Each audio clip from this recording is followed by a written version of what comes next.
Man, I did not time that well, so there's like half a second of awkwardness as I step onto this stage. What is up, IWU Wildcats? I mean, is it really you guys, though? I mean, I've heard so much about this place over the last year or so, like Wildcats. The Wildcats, whose football team shattered 30 school records, that same IWU Wildcats. Okay. I was wondering if this is a different, the same one who, the men's cross-country team won the NAIA championship for the first time in history.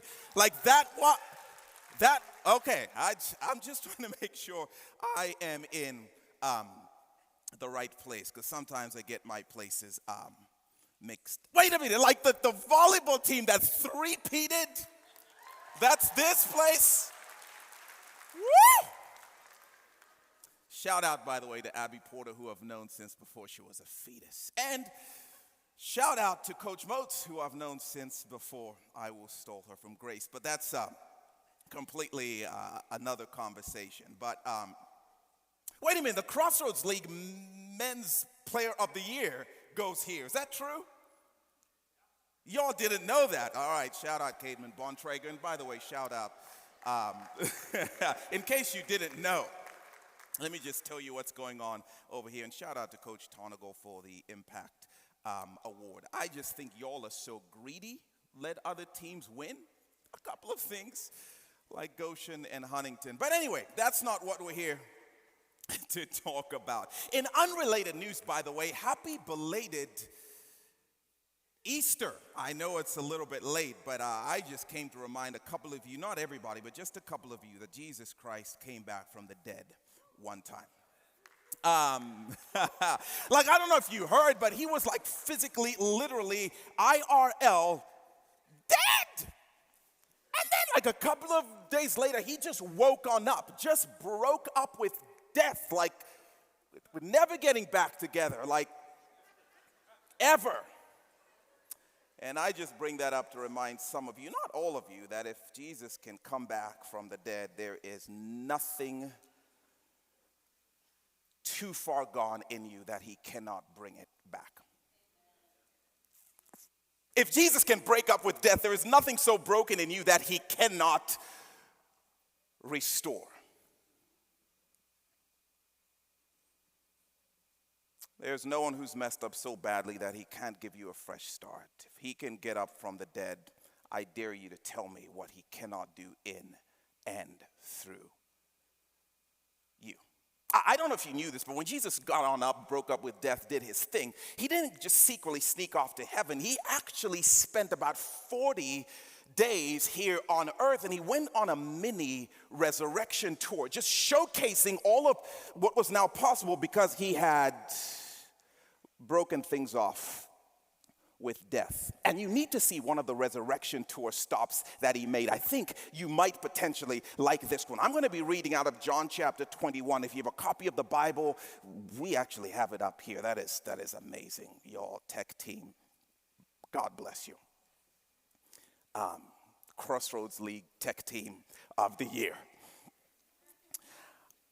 Here's what it says, John chapter 21, verse 1. Afterward, Jesus appeared again to his disciples by the Sea of Galilee. It happened this way, in case you're curious. Simon Peter, Thomas, also known as Didymus, Nathanael from Cana in Galilee, the sons of Zebedee, and two other disciples were together. Okay, so in summary, 7 of Jesus' 11 living disciples were hanging out one time. And the Greek word, by the way, for disciples here is the word sellouts, traitors, punks. Okay, that isn't the Greek word, but I think it should be. Because when it says disciples here, it's like you mean his close friends who distanced themselves from Jesus in his greatest hour of need. You mean his boys who bailed out on him while he was being shackled and dragged off in the darkest hour of his life. His disciples, you mean the ones who holed up, hiding somewhere while Jesus' body lay cooling in a grave. Anyway, So those 7 Trader Joe's, they're hanging out on a beach a few days after Jesus has risen from the dead. Verse number 3, I'm going out to fish, Simon Peter told them. And they said, we'll go with you.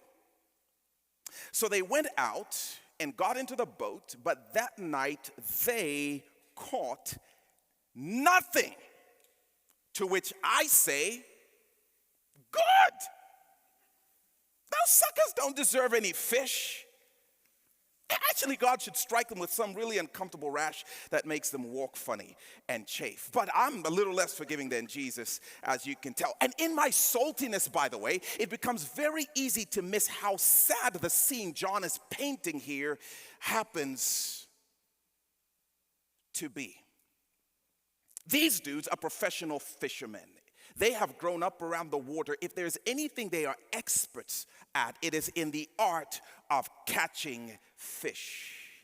And yet apparently after hours of trying every trick they know and going to every corner where they think fish may possibly hang out, it says they end the night empty-handed, having caught nothing. But believe it or not, their epic fishing fail is not what makes this scene incredibly sad. It was the fact that these dudes were fishing at all.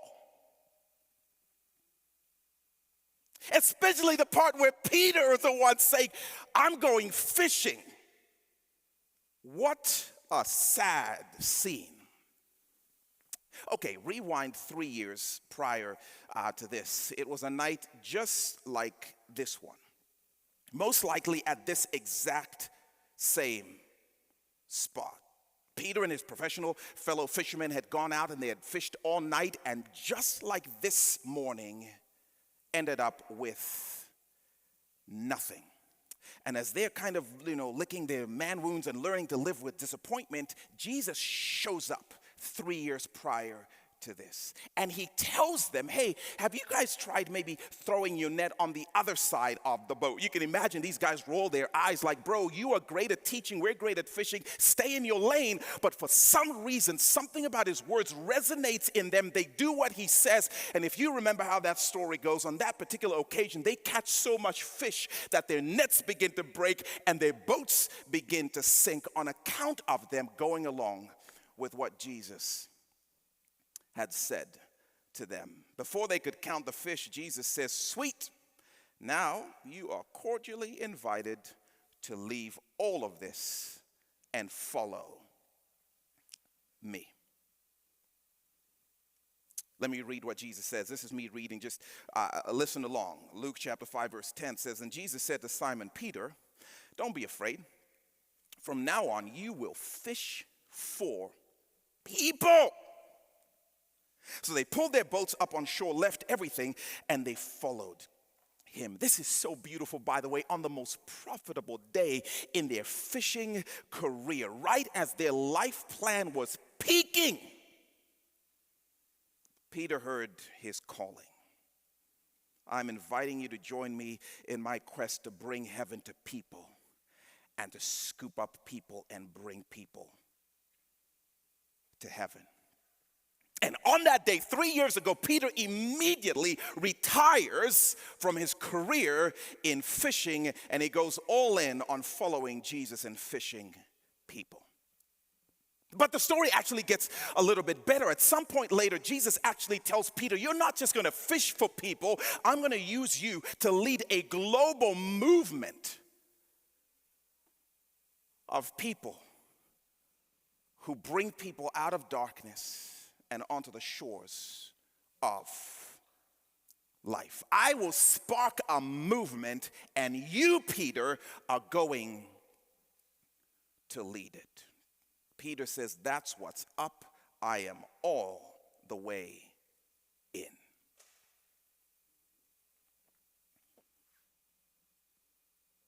And then you get to John chapter 21, verse 3, and Peter is fishing for fish. How sad is that? And he's not just fishing for fish, he's leading a mini movement of fish fishers. Yo, what happened to Peter? I mean, we don't know what happened for sure, but I think we can guess what happened to bro. Some of you may know this, but Peter had a terrible, horrible, very bad, no good Good Friday. Remember this if you know the story. Jesus tried to tell him that he was going to go to the cross and die, and Peter just flexed hard on that. He refused. Not on my watch. I'll be your blind side. I'll protect you. I will shield you from anything happen. I will be your Bruno. I will catch a grenade. Nothing is going to happen. He just absolutely fights this notion entirely. They can kill me, but no one is going to touch you. And Jesus tries to tell him, listen, forget dying for me. You are going to deny even knowing me in just a few moments. Peter is wounded, even if everybody else does. I would never, I swear I will a few moments later,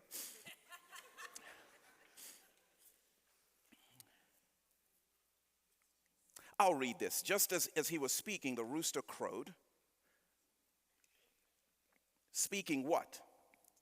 Or he was denying any knowledge of the person of Jesus to a little servant girl. And then he denied knowing Jesus to some dude he had never met, and then some other rando dude. And just as he was speaking, Luke chapter 22, the rooster crowed. The Lord turned and looked straight at Peter. Then Peter remembered the word the Lord had spoken to him. Before the rooster crows today, you will disown me 3 times. And he went outside and wept bitterly. Oh, and after he was done crying, bro went back to fishing.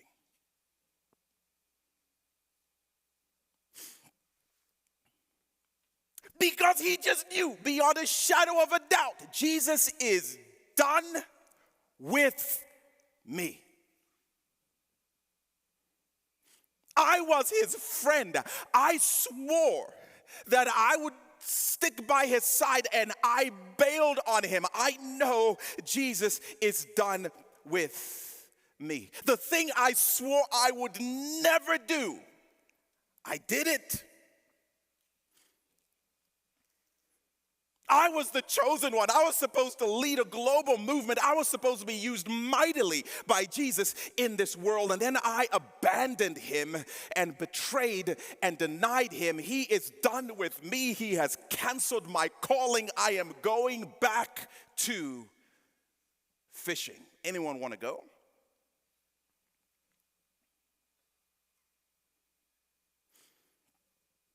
I just came to talk to a couple of you who can relate to Peter, because you just know Jesus is done with you.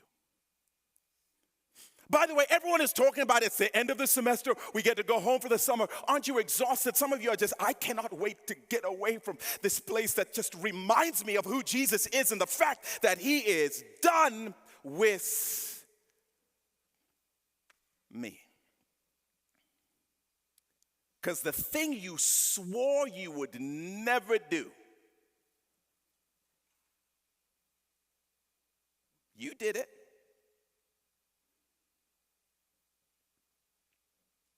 And even if everyone else on campus tries it, I will never. You tried it. Matter of fact, you can't stop trying it now.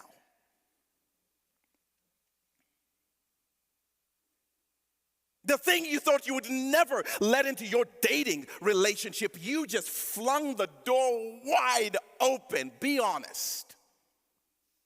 The thing you swore would never touch your body, let alone get all up in your body, you have some on you right now.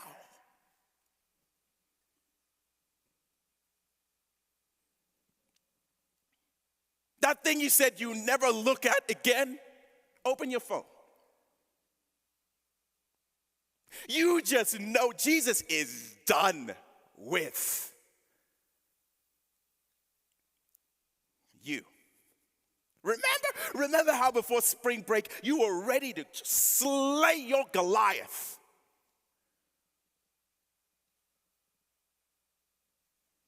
And then Bathsheba sent you one snap.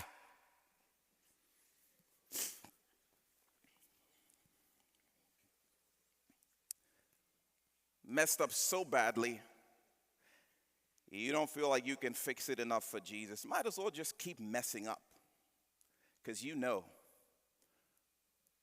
he's done with you. And if the people in this little holy assembly knew some of the stuff you had done, they'll be done with you too. So come on, semester, and so I can go and hide properly. You had so much potential. Ooh, people used to tell you all the time how God is going to use you in this world. And now you claim, no, I'm busy. I can't show up to this meeting and this gathering because shame has overcome you. And you're convinced your calling is canceled. You used to talk about Jesus all the time. Now you're convinced he looks at you and he says, keep my name out of your...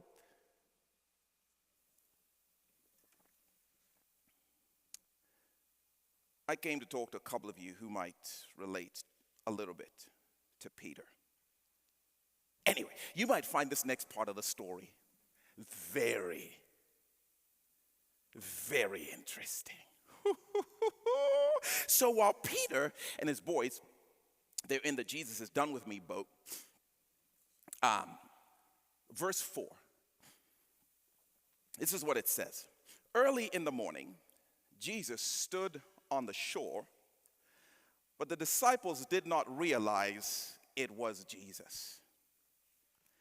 Woo! I may get emotional at some point in the rest of this story. That is great news. My word.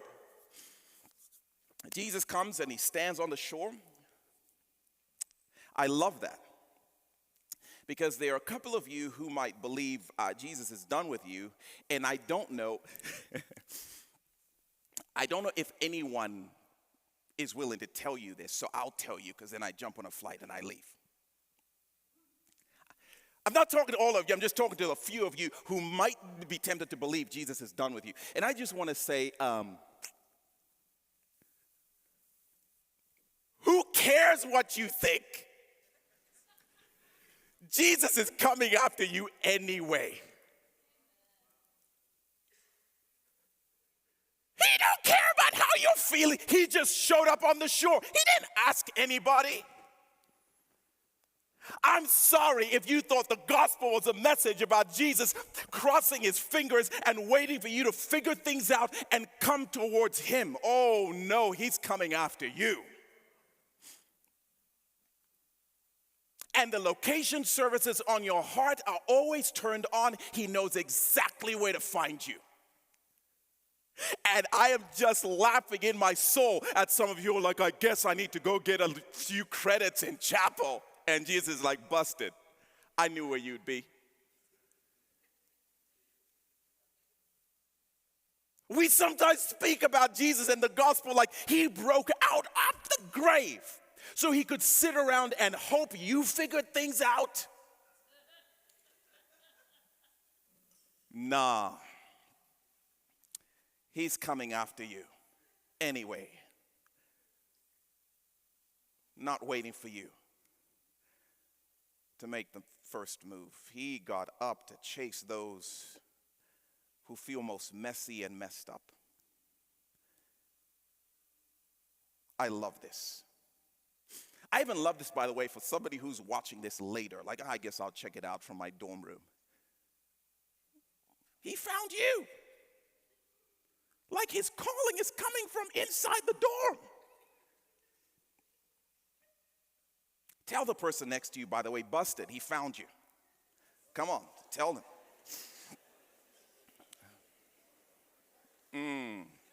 He found you. Hey, stop it. We don't have time. Okay.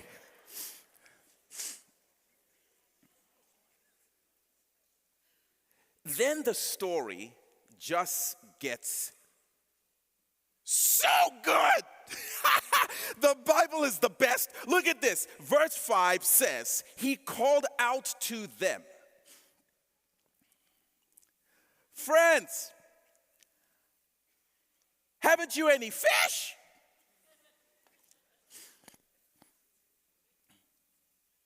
All right, everybody say, huh? Question mark. Now say it together like, question mark. Just like that. I'm just saying, if you want to get a tattoo, consider that. Huh? Question mark? That is the bewildering question of grace. Huh?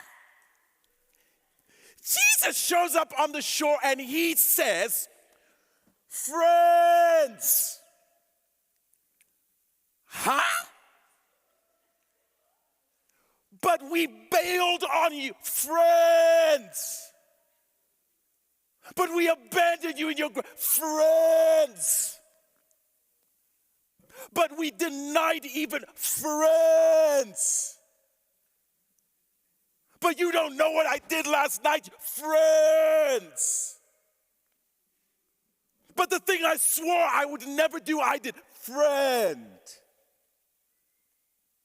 No, but if you really knew who I was, it was friends. Woo! The gospel is so good. So good. Jesus calls them, huh? Question mark? What?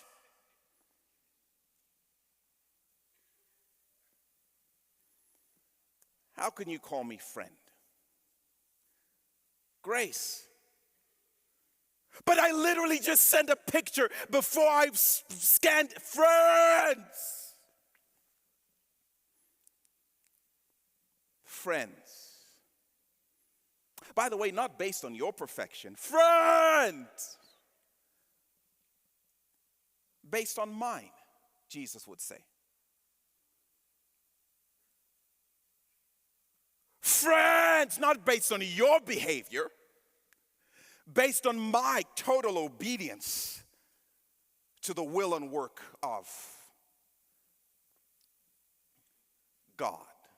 Friends, not because you figured out a way to clean yourself up, but because I covered you with my robe of righteousness.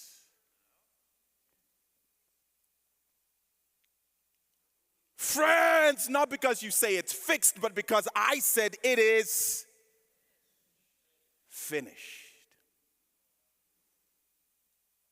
Tell the person next to you, hey friend, come on. Make sure no one doesn't hear it. Tell the other person on the other side, he calls you friend.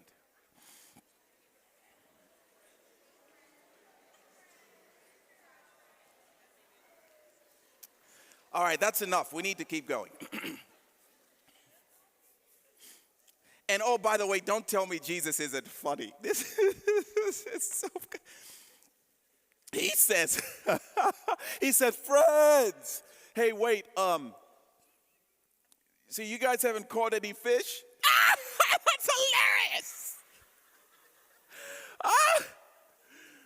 Oh, man. Hey, friends. Hey, wait, you guys haven't found what you're looking for outside of me? Hey, friends, how's it going? Try to fix yourself. You keep coming up empty. Hey, friend, you're trying to find purpose and joy and ultimate delight outside. How's it going out there? How is numbing with more sin working out for you?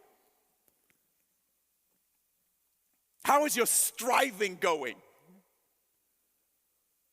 You haven't caught up to the thing you hope is going to come. Friends, how has wallowing in your shame been working for you? Verse 5, he called out to them, friends, haven't you any fish? No, they answered. Woo! I love that. It's not going great. No deep joy over here. And for some of you, that's all Jesus wants you to say. No. I've tried, I can't fix it. My secrecy isn't working. Shame isn't working. I've tried doing everything except running back to you with my brokenness and saying, if you can break out of the grave, can you do something with these shattered pieces? Because my method isn't working. All right, let's wrap. Verse 6. He said, throw your net on the other side of the boat, and you find some. And when they did, they were unable to haul in the net because of the large number of fish. I love this. Bewildering grace. And if you ask me, this is Jesus it's his way of saying to Peter and the boys, hey, let's run it back. Remember how we did this 3 years ago? Let's start over. And for some of you, you need to know he never tires of running to the shore and starting over. Ever. We tire of running to him. Verse 7, then the disciples whom Jesus loved said to Peter, it's the Lord. As soon as Peter heard him say this, it is the Lord, he wrapped his outer garment around him, for he had taken it off. I don't know what kind of fishing these boys were doing, but anyway, he jumped in the water. The other disciples followed in the boat, towing a net full of fish. They were the practical ones, for they were not far from the shore, about 100 yards. By the way, I dare you to just jump and run towards grace. It's not far. It never is. When they landed, they saw a fire of burning coals there with fish on it and some bread. We could talk about this, but we don't have time, so we won't. But I think that's hilarious. They get to the shore. Jesus is sitting there cooking some fish. And they're like, wait a minute. So you had what we've been looking for this whole time? Always had it. But we've been striving all night to fix ourselves. Took care of that on the cross. And grace cooking right here. But I've been beating myself up. Yeah, I got beat up on the cross for you. Got it cooking right here. It's finished. Wait, everything we've been striving to get, I have it cooking here. That's the nature of grace. I just want you to come and feast in my presence and find what you need. And you know how this story ends if you've heard it before. Jesus asks Peter 3 times, you love me? Peter says, yes, yes, yes. And I do. I happen to think it's so that when the devil lies to him, Peter can say, yeah. 3 times the Lord reminded me, he's not done with me. My calling's not canceled. The invitation is to bring it all back to him and find in him everything that you need. And for some of you this morning, he's stepping onto your shore to invite you out of shame, out of believing that your shattered choices have shattered your story. And for him to say, listen, there are more fresh starts in me than there are false moves in you. Stop whining, eat some grace, and get back to work. I'm not done with you yet. So Jesus, we praise you for who you are. We praise you for what you're doing. We praise you for who you're speaking to even now. May we be perpetually obsessed with who you are and the grace you hold. And may we never tire of running back, because we will continue to mess up.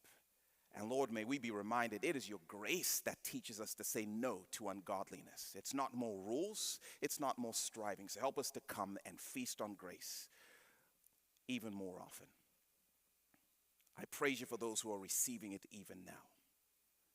May each one of us walk out of this room believing, having spoken to you, and received a sense of your smile and a fresh start with you. You are so good, and we praise you because of it. It's in your name we pray.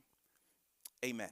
See you tonight, 7:30, house party. Take care.